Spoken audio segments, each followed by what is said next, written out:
Admiral Daeho stood in the command center of the Terran Defense Council headquarters in Neo-Sol, staring at the massive holographic display that showed Earth and its surrounding space.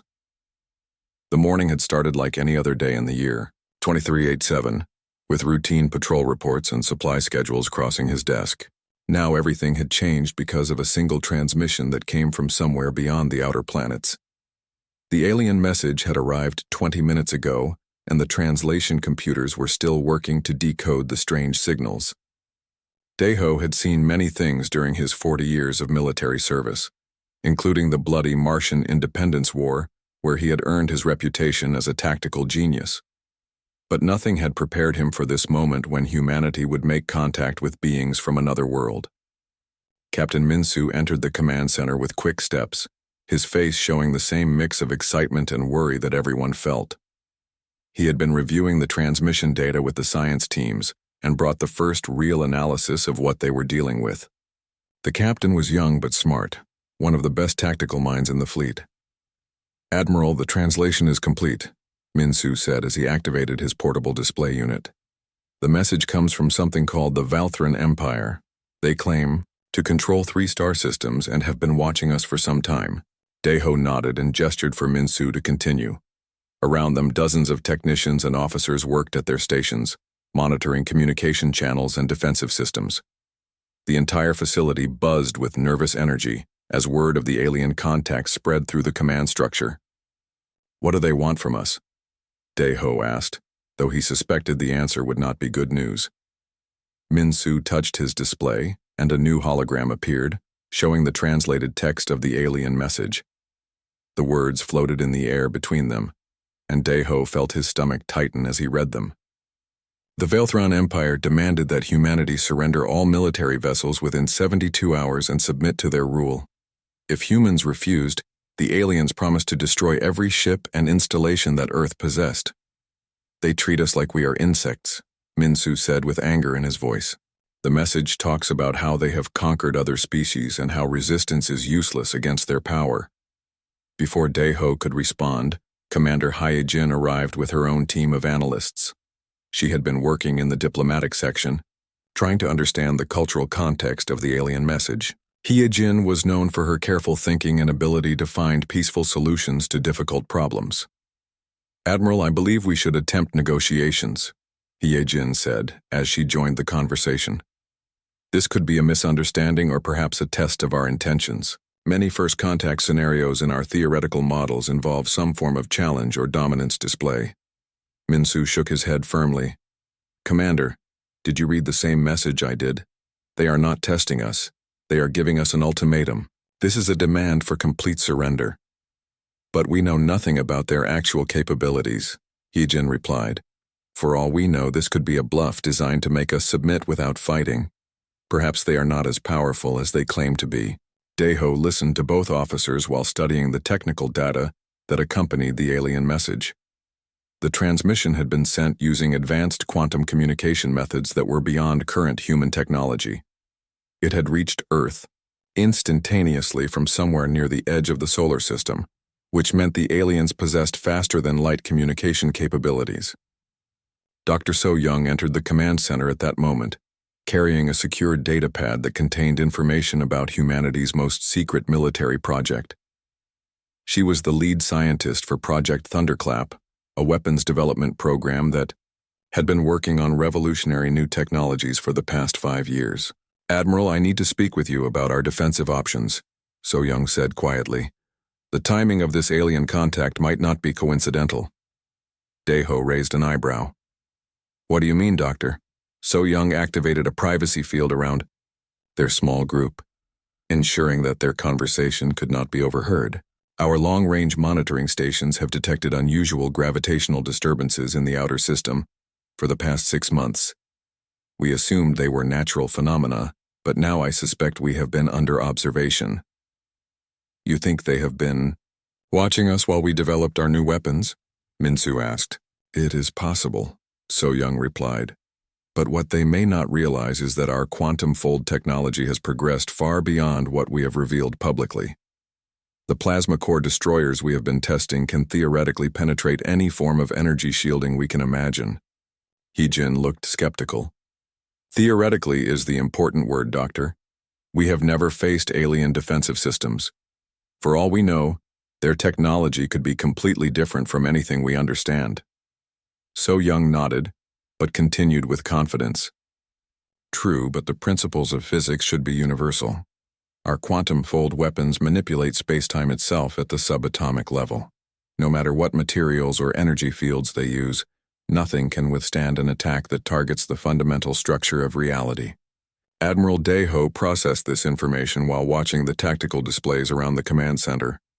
Humanity had spent centuries preparing for the possibility of hostile alien contact, but now that the moment had arrived, all their plans seemed inadequate. The aliens demanded surrender in 72 hours, which meant there was very little time to make a decision. How many ships do we have available for combat operations? Daeho asked. Min-Su consulted his datapad. 47 vessels are currently operational and equipped with our most advanced weapon systems. The flagship Defiance and her sister ships have the new quantum-fold torpedoes, while the smaller vessels carry conventional plasma weapons. Against how many alien ships? Daeho continued. We do not know, Hyojin admitted. Their message gave no indication of their fleet strength or current position. Dr. So-Young cleared her throat.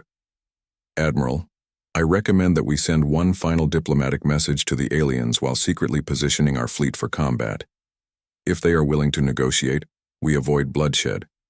If they are not, we will be ready to defend ourselves. Daeho considered the options available to him. As a military commander, his duty was to protect Earth and its colonies from all threats. As a human being, he understood that this decision could determine the future of his entire species. If humanity fought and lost, the aliens might decide to destroy Earth completely. If humanity surrendered without fighting, they would become slaves to creatures they had never seen. Send a response to the Valthran Empire, Daeho decided. Tell them that humanity is willing to discuss their demands through proper diplomatic channels. Request that they send representatives to meet with our negotiators. Heejin smiled at this decision, but Min-Su looked concerned. At the same time, Daeho continued, begin moving our combat fleet to defensive positions around Earth. I want every ship ready for battle within 24 hours. Admiral, Min-Su said, should we inform the civilian population about the alien contact? Daeho thought about this question carefully. Panic could cause more damage than the aliens themselves, but people had a right to know that their world was under threat. Begin emergency preparations, but do not announce the specific nature of the threat yet. If negotiations fail, we will need to evacuate the major population centers quickly. The next few hours passed in a blur of activity as the Terran Defense Council implemented both diplomatic and military preparations. The response message to the aliens was carefully crafted to sound respectful while buying time for fleet deployment. Meanwhile, captains throughout the solar system received sealed orders to report to Earth immediately with their ships fully armed and ready for combat. Dr. So-Young returned to her laboratory to make final preparations for the quantum-fold weapons, while Commander Hyojin worked with the diplomatic corps to prepare for possible negotiations. Captain Min-Su coordinated the fleet movements, ensuring that humanity's small but advanced navy would be in position to defend their home world. Admiral Daeho remained in the command center, watching the displays that showed the positions of human ships as they moved toward Earth. He knew that the next few days would determine whether humanity would take its place among the stars as a free species or disappear forever as another conquest of the Valthran Empire. The alien response arrived exactly 12 hours later, and it was not what anyone had hoped to hear. Lieutenant Junho sat in the sensor station aboard the reconnaissance vessel TDS Watchkeeper, his eyes fixed on the long-range detection displays that showed the empty space beyond Neptune's orbit. The ship had been stationed at the edge of the solar system for 6 months, monitoring for unusual activity as part of the early warning network. Now his screen showed something that made his blood run cold. The readings were unlike anything in the databases. Massive objects were approaching from interstellar space, moving at speeds that should have been impossible for vessels of their size. Junho ran the sensor sweep again, hoping that the first reading had been an error. The results were the same. Over 400 distinct contacts were heading directly toward Earth, each one larger than humanity's biggest dreadnought. "Captain Song, you need to see this immediately," Junho called to his commanding officer. Captain Song moved quickly to the sensor station and studied the readings with growing alarm. The approaching fleet was arranged in perfect geometric formations, maintaining precise distances and speeds that suggested advanced coordination systems. The vessels themselves defied conventional design principles, appearing to be grown rather than built, with organic curves that pulsed with strange bioluminescent patterns. "How long until they reach Earth?" Captain Song asked. Junho performed rapid calculations on his computer. "At their current speed, approximately 18 hours. But sir, these readings suggest they can accelerate much faster if they choose to." Captain Song activated the emergency communication system that would send an encrypted message directly to Admiral Dae-ho on Earth. The transmission would take several hours to reach the Terran Defense Council, but it was the only way to warn humanity about the approaching threat. Back on Earth, General Yujin received the emergency alert while coordinating evacuation procedures for the major population centers. She had been working with local authorities to prepare emergency shelters and transport systems without causing widespread panic. The news from the Watchkeeper changed everything. Yujin rushed to the command center where Admiral Dae-ho was reviewing the latest diplomatic messages from the Velthron Empire. The alien response to humanity's request for negotiations had been brutal and direct. They called humans primitive vermin and reduced their surrender deadline from 72 hours to 12 hours. There would be no diplomacy. "Admiral, we have confirmed visual contact with the alien fleet," Yujin reported as she activated the holographic display. "Lieutenant Junho's readings show over 400 vessels approaching Earth. They will arrive within 18 hours. Dae-ho studied the tactical projection with grim determination. Humanity's entire interstellar navy consisted of 47 ships, and most of those were smaller vessels designed for patrol duties rather than major fleet actions. The odds were overwhelming, but surrender was not an option. "Begin immediate evacuation of all orbital facilities," Dae-ho ordered. "Move the civilian populations to the underground shelters and prepare the planetary defense systems." Captain Sang-ho received his orders aboard the flagship TDS Defiance, while his crew performed final checks on their experimental weapons systems. He had been chosen to command the fleet's most advanced vessel because of his experience in combat and his ability to remain calm under pressure. Now he would face the greatest challenge in human history. The Defiance was equipped with the latest quantum-fold torpedoes that Dr. So-young had developed, along with conventional plasma cannons and defensive shields. Sang-ho knew that his ship represented humanity's best hope for survival, but he also understood that they would be facing technology that was completely unknown. "Weapons Officer Ji-woo, report on the status of our quantum-fold systems," Sang-ho requested. Ji-woo looked up from her control panel with a mixture of confidence and uncertainty. "All systems are operational, Captain. The theoretical calculations suggest that our torpedoes can destroy targets regardless of their defensive capabilities. However, we have never tested them against actual alien technology." "What about the rest of the fleet?" Sang-ho asked. 30 ships are equipped with quantum-fold weapons while the remaining 17 have conventional plasma armaments. Admiral Dae-ho has assigned the conventionally armed vessels to provide cover and support for the primary attack ships. Sang-ho nodded and activated the ship-wide communication system to address his crew. "All hands, this is the captain. In a few hours, we will face an enemy that believes humanity is weak and primitive. They think we will surrender without fighting. They are about to learn why that is a mistake. We fight not just for ourselves, but for every human who will ever live. We fight for the right to exist as a free species among the stars." Meanwhile, Commander Unji worked in the intelligence section, attempting to decode and analyze alien communications. The Vielthran fleet was not attempting to hide their transmissions, apparently believing that humans lacked the technology to understand their language. They were wrong. Unji had been working with advanced translation algorithms and had begun to understand the basic structure of the alien language. What she discovered in their communications was both revealing and disturbing. The aliens were not treating this as a war. or even a military operation. To them, this was pest control. Admiral Daeho, I have translated several alien communications, Yunji reported over the secure channel. They refer to their mission as cleansing operation, and speak of humanity as if we were insects infesting their territory. What about their tactical plans? Daeho asked. They intend to demonstrate their superiority by destroying our entire fleet without losing a single ship. Their commanders are competing to see who can destroy the most human vessels with the least effort. They view this as entertainment. This information confirmed what Daeho had suspected from the beginning. The Velthran Empire had no intention of honoring any surrender terms. They planned to destroy humanity's military capability and then enslave or eliminate the survivors. There was no choice but to fight. The human fleet began moving into position near Earth's moon, using the satellite's gravity well to mask their movements and provide tactical advantages. The smaller vessels formed a defensive screen while the heavy cruisers and the flagship took positions that would allow them to use their most powerful weapons. Captain Inho commanded the TDS Retribution, one of the ships equipped with quantum-fold torpedoes. He had served under Admiral Daeho during the Martian Independence War and understood the importance of tactical surprise in desperate situations. His crew had been drilling with the new weapons for months, but this would be their first real combat test.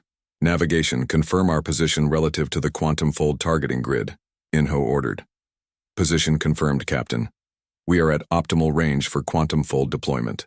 The alien fleet began to decelerate from faster-than-light travel as they approached Mars' orbit. The sight was both magnificent and terrifying. The Velthran vessels were clearly biological in nature, resembling enormous sea creatures that had been adapted for space travel. They moved with fluid grace that no mechanical ship could match, and their bioluminescent patterns created a display of colors that was beautiful and alien.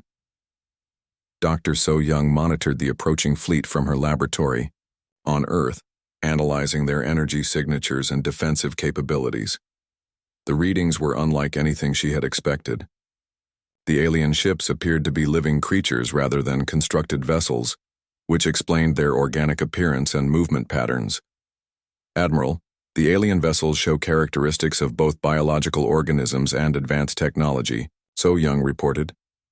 Their hulls appear to be grown rather than manufactured, and they are generating defensive fields using methods we do not understand. Will our quantum-fold weapons be effective against biological targets? Daeho asked. The principles should remain the same. Our weapons attack the fundamental structure of matter at the subatomic level. Whether the target is biological or mechanical should not matter. The Velthran fleet arranged itself in a perfect geometric formation as it approached Earth, with the largest vessels at the center and smaller craft forming protective screens around them. Their flagship was a massive creature that dwarfed anything humanity had ever built, stretching for kilometers and pulsing with internal light that suggested incredible power. Admiral Daeho opened a communication channel to all ships in the human fleet. All captains, this is Admiral Daeho. The alien fleet will be in weapons range within 2 hours. Our intelligence indicates that they plan to destroy us quickly and without mercy. We will show them that humanity does not surrender and does not yield to threats. The next few hours passed in tense preparation as both fleets moved toward their final positions. The aliens continued their confident approach, apparently believing that the small human fleet posed no real threat. They had conquered dozens of species across 3 star systems and had never encountered serious resistance. Captain Sang Ho stood on the bridge of the Defiance, watching the alien fleet grow larger on his tactical displays. His weapons officer Jiwoo reported that all quantum-fold systems were armed and ready. The conventional plasma weapons were also charged and targeted on the nearest alien vessels. Captain, the aliens are broadcasting something, the communications officer reported. Put it through the translation system. The space between Earth and Mars had become a battlefield unlike anything in human history. 2 fleets faced each other across the void, one massive and confident, the other small but determined. The Velthran fleet maintained its perfect geometric formation, with over 400 biomechanical vessels arranged in precise patterns that demonstrated their absolute control over space combat tactics. The alien flagship commanded the center of their formation like a living mountain floating in the darkness. The massive creature ship was twice the size of Earth's largest space station, its bioluminescent patterns pulsing with energy that suggested weapon systems beyond human understanding. Smaller vessels surrounded it in protective layers, each one still larger than humanity's biggest warship. Admiral Deho watched the tactical display from his command center on Earth, knowing that the next few minutes would determine whether humanity survived as a free species or disappeared forever. The human fleet looked pathetically small compared to their enemies, 47 vessels against over 400. But Daiho had learned during the Martian Independence War that numbers alone did not determine victory. Captain Sang-ho stood on the bridge of the TDS Defiance, humanity's flagship, watching the alien fleet prepare for what they clearly expected to be a simple extermination. His crew worked quietly at their stations, checking weapon systems and defensive shields one final time. Everyone understood the odds they faced. The alien flagship began to glow brighter as its weapon systems charged with visible energy. The patterns of light along its hull shifted and focused toward specific points that were obviously weapon emplacements. The sight was beautiful and terrifying at the same time, like watching a predator prepare to strike. Without any warning or formal declaration of hostilities, the alien flagship fired a devastating energy beam directly at the TDS Defiance. The attack came with no attempt at communication or negotiation, confirming that the Velthrons had never intended to honor any surrender terms. They wanted to demonstrate their power by destroying humanity's flagship first. Captain Sang-ho reacted, with trained instincts, shouting orders to his helmsman while throwing himself into his command chair. "Emergency evasion, full power to engines, all hands brace for impact." The Defiance twisted away from the alien weapon beam, its advanced engines pushing the ship beyond its normal performance limits.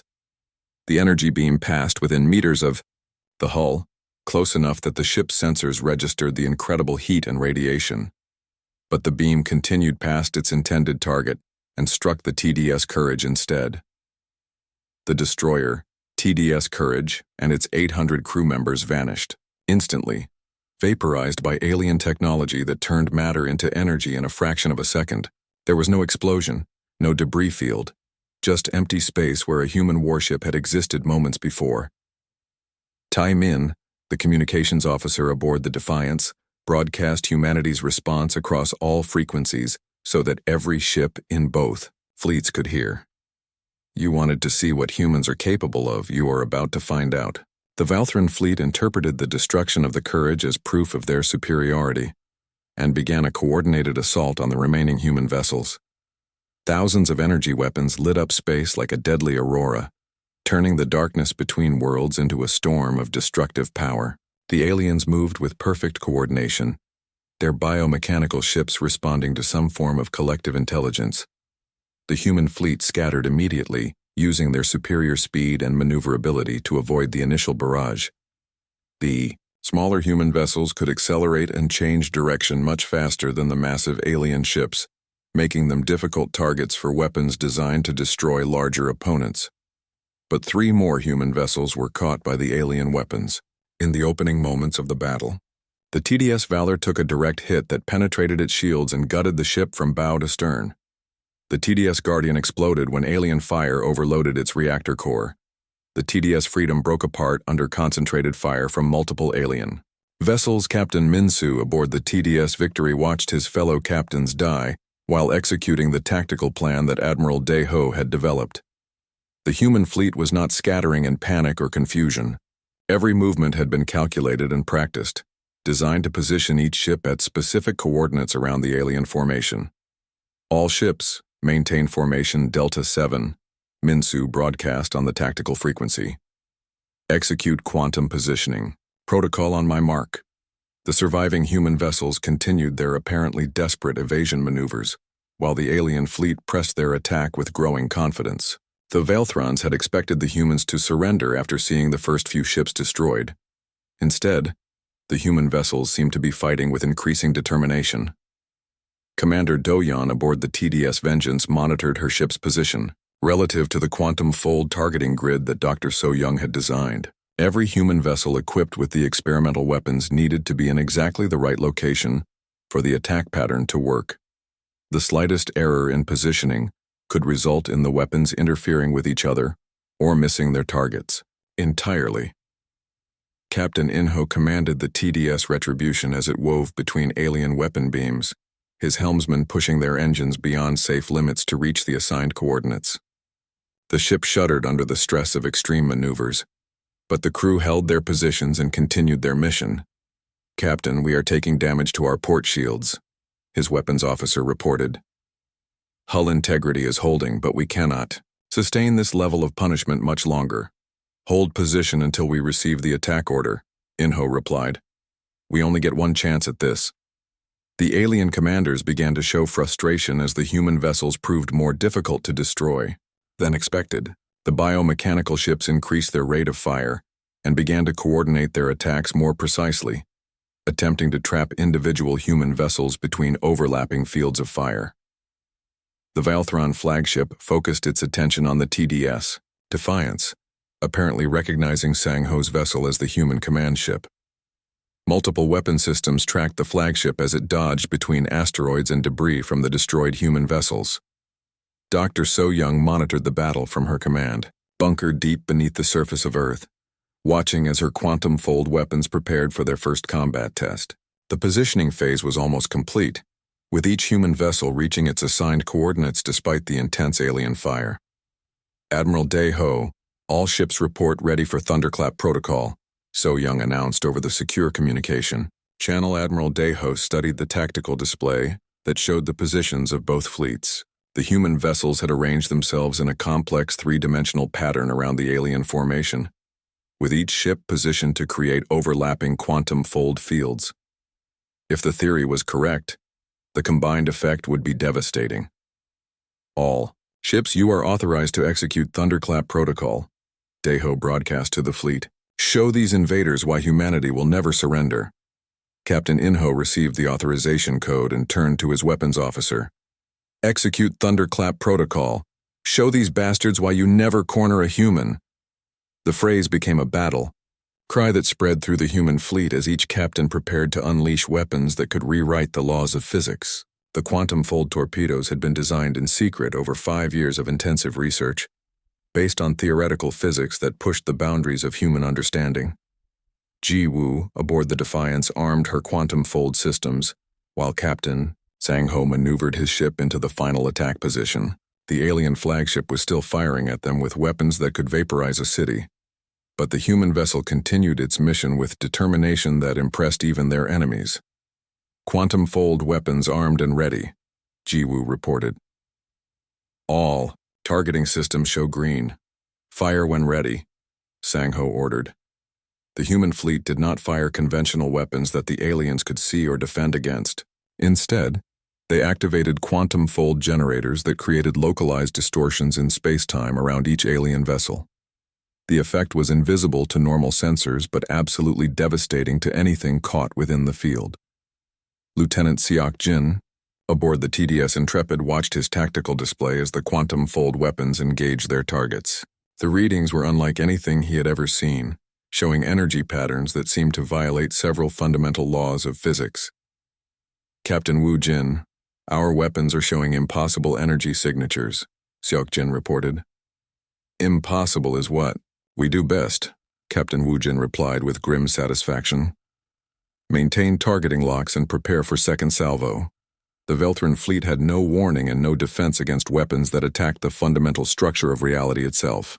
Their biomechanical hulls evolved over millennia to resist conventional energy weapons and kinetic projectiles, provided no protection against technology that simply unmade matter at the molecular level. The alien vessels did not explode or burn. They simply ceased to exist. Their atoms scattered across multiple dimensions as the quantum fold weapons tore apart the bonds that held matter together. The effect was silent and clean, leaving only empty space where massive warships had floated moments before. Commander Eun-ji monitored Alien. The battle that had seemed hopeless for humanity transformed into something that defied every expectation about space combat. What the Valthran Empire had planned as a simple demonstration of power became their worst nightmare as human technology proved superior in ways they could not understand or defend against. Commander Do-Yan stood on the bridge of the TDS Vengeance, watching her tactical display with amazement as alien vessels simply vanished from existence. The quantum-fold weapons were performing exactly as Dr. So-Young had predicted, but seeing the results in actual combat was still shocking. A Velthran heavy cruiser that had been firing at her ship moments earlier was no longer there. Its atoms, scattered across several dimensions. The alien biomechanical hulls that had evolved over thousands of years to survive in hostile environments provided no defense against weapons that attacked matter at the fundamental level. Their energy shields and armor plating became meaningless when faced with technology that could unmake the basic structure of reality itself. Lieutenant Seok Jin monitored the tactical display aboard the TDS Intrepid, reporting what seemed impossible, just minutes after the human attack began. Captain Wu Jin, enemy fleet strength is down to 60% and falling rapidly. Sir, they appear to be trying to retreat. The Velthran formation that had approached Earth with perfect confidence was collapsing into chaos as individual ship commanders desperately tried to escape the quantum-fold weapons.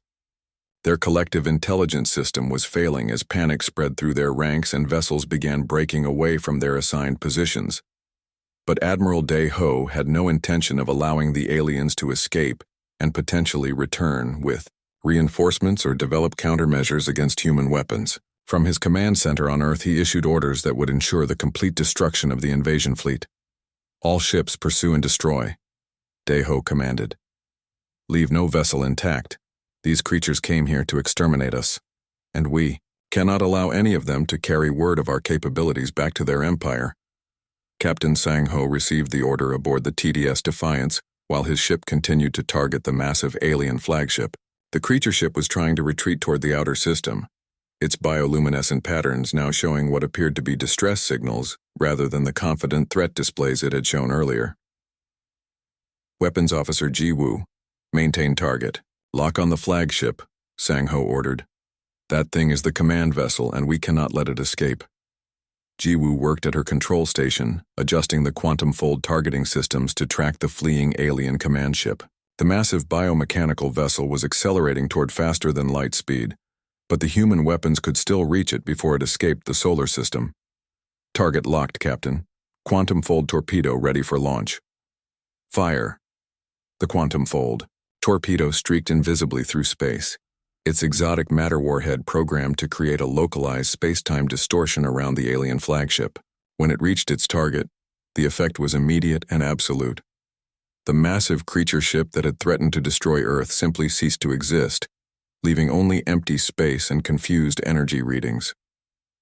Captain In-Ho commanded the TDS Retribution as it hunted down fleeing alien vessels throughout the inner solar system. His crew had become experts at operating the quantum-fold weapons during the brief but intense battle, learning to track and destroy targets with devastating efficiency. Navigation. Plot intercept course for those 3 vessels heading toward Jupiter, In-Ho ordered. Weapons. Prepare for multiple target engagement. The human ships were smaller and faster than their alien opponents, giving them a significant advantage in the pursuit phase of the battle. While the Velthran vessels had been designed for overwhelming firepower in fleet engagements, they lacked the speed and maneuverability needed to escape determined pursuit. Dr. So-Young monitored the battle from her laboratory, analyzing the performance of her quantum-fold weapons and making real-time adjustments to their targeting systems. The weapons were exceeding all theoretical predictions, proving more effective against alien technology than anyone had dared hope. Admiral Dae-Ho, the quantum-fold weapons are performing perfectly, So-Young reported. We are achieving a 97% kill rate with 0 mechanical failures. The alien defensive systems appear to have no effect whatsoever against our technology. The reason for human superiority was becoming clear as the battle continued. The Velthran Empire had achieved dominance through conventional military might, using advanced but traditional physics principles that humanity had mastered centuries earlier. Their weapons were more powerful and their ships were larger, but their technology was evolutionary rather than revolutionary. Captain Min-Soo aboard. The TDS Victory coordinated the pursuit of alien vessels attempting to escape through different vectors.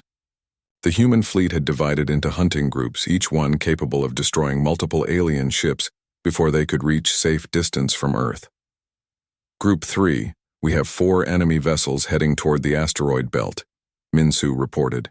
Group 5 is in position to intercept. The systematic destruction of the alien fleet continued with mechanical precision, as human captains demonstrated tactical skills that surprised even themselves. The quantum fold weapons gave them overwhelming firepower, but it was human training and determination that turned the battle into a complete rout. Commander Haye-Jin monitored alien communications from her position on Earth, translating their desperate messages as the Valthran fleet realized that their invasion had become a disaster. The aliens were broadcasting panic signals and attempting to coordinate their retreat, but their collective intelligence system had broken down under the stress of losing so many vessels. Admiral, the aliens are trying to send distress calls to their home systems, Haye-Jin reported. They are requesting immediate reinforcements and warning their empire about human weapons capabilities. Can we prevent their messages from reaching alien territory? Daeho asked. Not completely, but we can destroy their communication ships before they escape the solar system. That should limit the information that reaches the Valthran Empire. The alien communication vessels became priority targets as human ships hunted them through the outer planets. These specialized biomechanical craft were designed for long-range message transmission rather than combat, making them relatively easy prey for the quantum fold weapons. Captain Wu Jin commanded the TDS Intrepid as it intercepted the last group of alien vessels near Neptune's orbit. His crew had been in continuous combat for over an hour, but their weapon systems showed no signs of fatigue or mechanical stress. Target the communication ship first, Wu Jin ordered. We cannot allow them to send detailed information about our weapons to their empire. The final phase of the battle took place in the outer darkness of the solar system, where scattered alien vessels tried desperately to reach faster than light speed before human ships could destroy them. Most failed, vanishing into quantum fold, distortions that left no trace of their existence.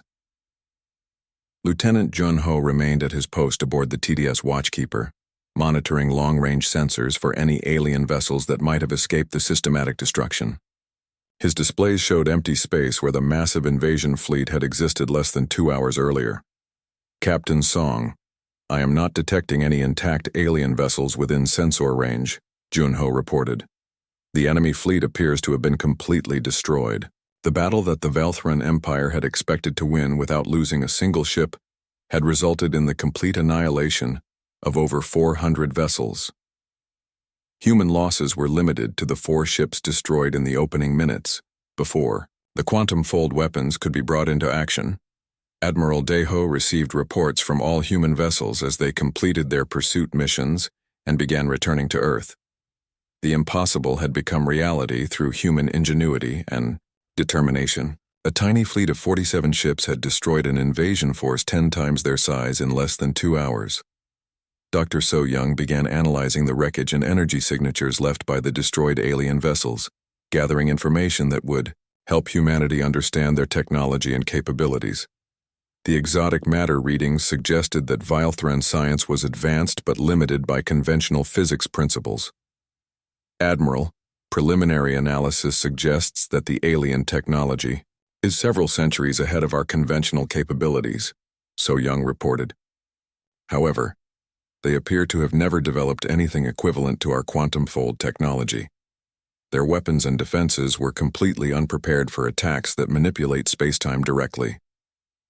The victory was complete, but Admiral Daeho understood that it was only the beginning of a larger conflict. The Valthran Empire controlled 3 star systems and had been expanding for thousands of years. This battle would convince them that humanity represented a serious threat to their dominance. Captain Sang-ho brought the TDS Defiance back to Earth orbit, his crew exhausted but victorious after facing impossible odds and emerging triumphant. The flagship had suffered minor damage from alien weapons but remained fully operational and ready for whatever challenges lay ahead. As reports reached Earth about the complete destruction of the alien fleet, Admiral Daeho began planning for the next phase of human expansion into space. The victory had the space around Earth had become a graveyard of exotic matter and strange energy signatures, all that remained of the Viltran Empire's greatest battle fleet. In less than 17 minutes of actual combat, humanity's small fleet had accomplished something that seemed impossible just hours earlier. Over 400 alien warships had been completely destroyed, while human casualties remained limited to the vessels lost in the opening surprise attack. Captain Wu Jin filed his final battle report from the bridge of the TDS Intrepid as his ship returned to Earth orbit. His crew had performed magnificently during the pursuit phase, hunting down fleeing alien vessels with the systematic efficiency that had become the hallmark of human space combat doctrine. No human casualties reported after activation of Thunderclap Protocol, Wu Jin transmitted to Admiral Deho. All quantum-fold weapons performed within expected parameters. Enemy fleet has been completely eliminated with no survivors detected, the SAT. Quantum-fold weapons had proven so effective that the aliens never had a chance to mount a meaningful counteroffensive after the initial exchange.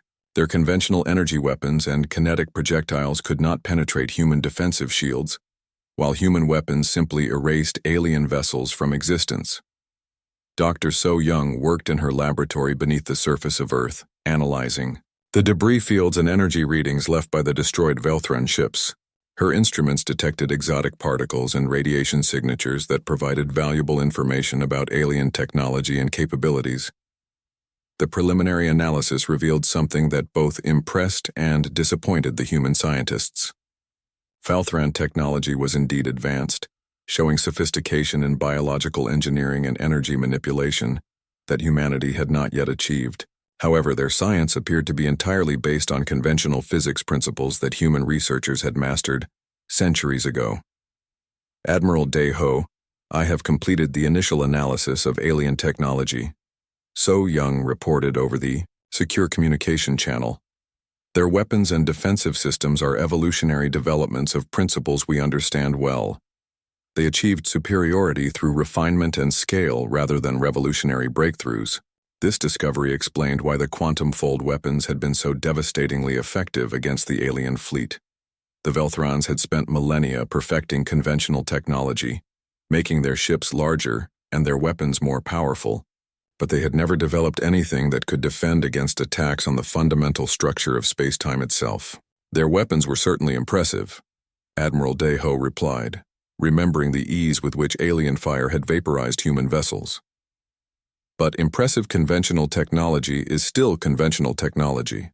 Dr. So Young nodded as she continued her analysis. Exactly. They became dominant through military might and advanced engineering, but they never needed to develop truly revolutionary science because conventional weapons were sufficient to conquer their previous enemies. The implications were staggering for humanity's future in space. If the Velthran Empire represented the pinnacle of galactic civilization, then human quantum-fold technology gave Earth a decisive advantage over any potential enemies. The victory had not been luck or superior numbers, but the result of genuine technological superiority. Admiral Deho understood that the battle's conclusion was only the beginning of a new chapter in human history. The destruction of the alien fleet would inevitably reach the Velthran home systems, alerting them to humanity's existence and capabilities. There would be consequences. Commander Haywan joined Admiral Deho in the command center to help compose a message that would be broadcast throughout Velthran space using the aliens' own communication frequencies. The transmission would serve multiple purposes, announcing humanity's emergence as a galactic power, while establishing the terms for future contact. Admiral, we should make our position clear without being unnecessarily provocative, Haywan suggested as they worked on the message. We want other species to understand that we are not aggressive, but we will defend ourselves against any threats. Admiral. Deho considered the diplomatic implications carefully. Humanity was about to announce itself to an entire galaxy of alien civilizations, and the first impression would be crucial for establishing peaceful relations with potential allies while deterring potential enemies. The message was carefully crafted to demonstrate both human strength and human values. It would be transmitted using quantum communication methods that would reach Velthran territory within hours, ensuring that the alien empire received humanity's response before they could organize another attack. To the Velthran Empire and any other species receiving this transmission, the message began. You fired the first shot. You came to our homeworld with the intention of enslaving or destroying the human species. You discovered that humanity does not yield, does not surrender, and does not forgive unprovoked attacks on our people. The transmission continued with a detailed accounting of the battle's results, making it clear that the alien fleet's destruction had been swift and complete. The tactical data would demonstrate to any potential enemies that human weapons technology was far superior to anything the Valthrons possessed.